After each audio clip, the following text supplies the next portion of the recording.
That stone wall is 13 feet tall. Hard to tell from here, but it's massive. So isn't the solar panel. Provides all the power for this place. It's totally off the grid. Geothermal heat. Solar electricity.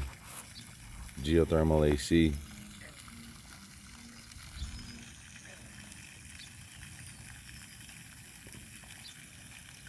There's 30,000 square foot of pavers, which is a lot. Say 3/4 of an acre. There's a 3/4 mile natural terrain motocross track in the back there. The pond's 15 feet deep right off the diving boards in 4 spots. Very deep. Over 5 natural springs. Keep it crystal clear and really cool all summer long. This is the lighted motocross track out in the front here, which has been smoothed over and grassed because the kids aren't riding anymore, so they're not racing. A lot of work to maintain it. There's about 25 acres to mow every week, but it's a beautiful place. I'm gonna miss it when I'm gone, or when it's gone. There's 52 acres here. What you're seeing here is the front 25, which ends at the wood line, 1,800 feet, exactly half the way from the front to the back from the street.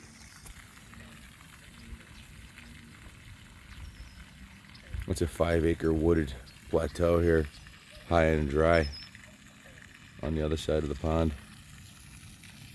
In that area we call the island.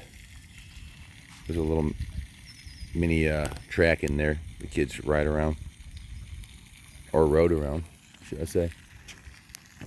So I built this for the kids, and they all grew up and moved out. And I'm always gone working at motorcycle events or at the museum, so we don't use it as much as we should be. So I'm not sure if I'm going to hang on to it for potentially the grandkids or sell it and move on. Maybe get a place in Florida for the winters like everybody does when they get older.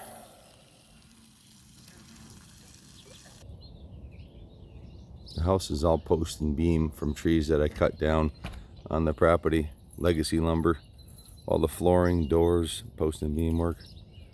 It's all from the land. Solid oak. All the stairs, banisters, and even the doors. And of course the driveway's off the hook.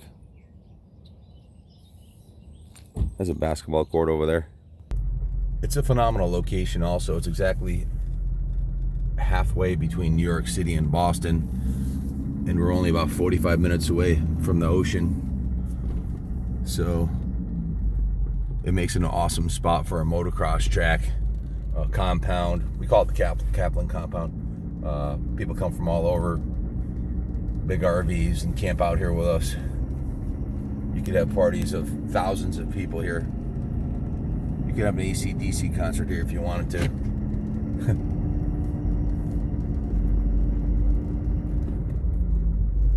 There's over 40 exterior lights. The driveway's lighted. The track has 16 commercial grade lights. The lighting for the track alone costs $50,000 for the materials at cost, and I owned an electrical contracting company when I built it, so there's a $100,000 lighting package on the motocross track. These lions cost $5,000 and they're extremely expensive. My Bobcat couldn't lift them, they would tip over.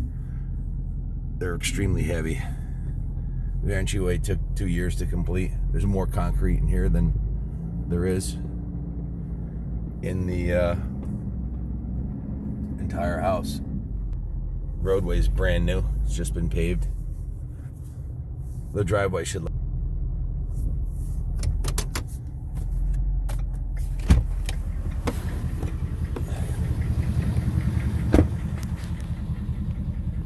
There's over a mile of stone walls, which took me close to 10 years to build. Like I said, the entryway took a long time to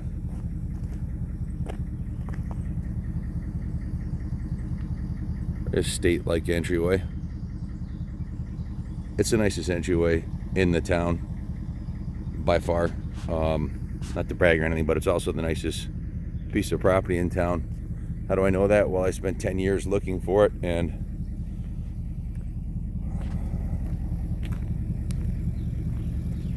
looked at every piece of property in town, for sale or not for sale, before I purchased this one.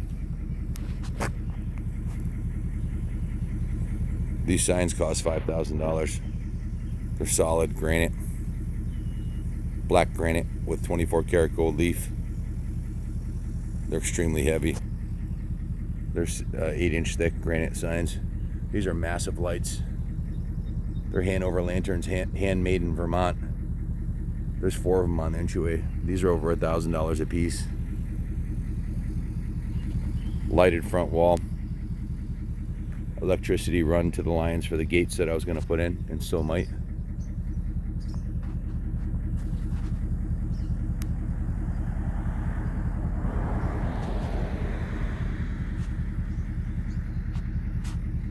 This is just the front 25 acres. Over 900 foot of frontage on a very quiet road. You note there's only been one car that's passed, because we're halfway between Route 84 and Route 44, so nobody really comes down this road.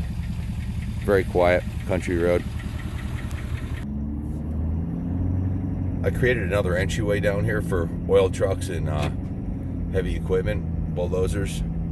Because at one time I had 2 bulldozers, 3 bobcats, and an excavator and a dump truck and everything else you would need to create a 50-acre estate, because I did this myself. It took me over 10 years to do this project, and I think this is what gave me the courage to take on the museum project, is the fact that I was able to finish this.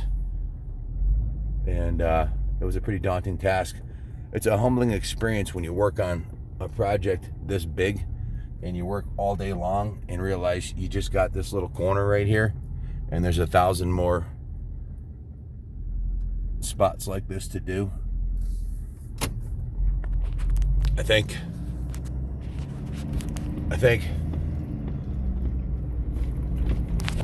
well, I know I've got at least a couple years of labor full-time into this, because I took 6 months off of work and did nothing but work here full-time crafting the pond. There's a whole story behind the construction of the pond that I could tell in another time.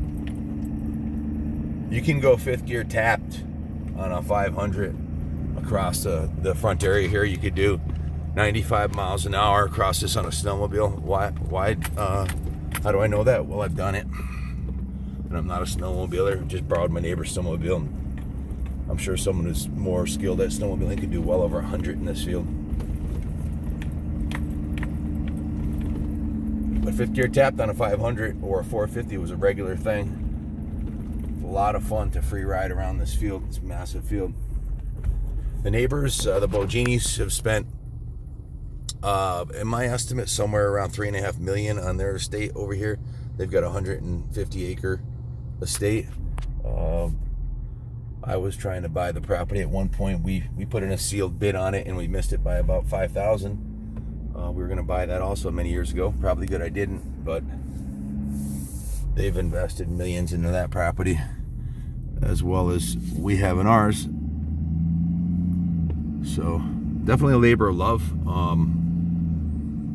Would have been a better investment to invest in rental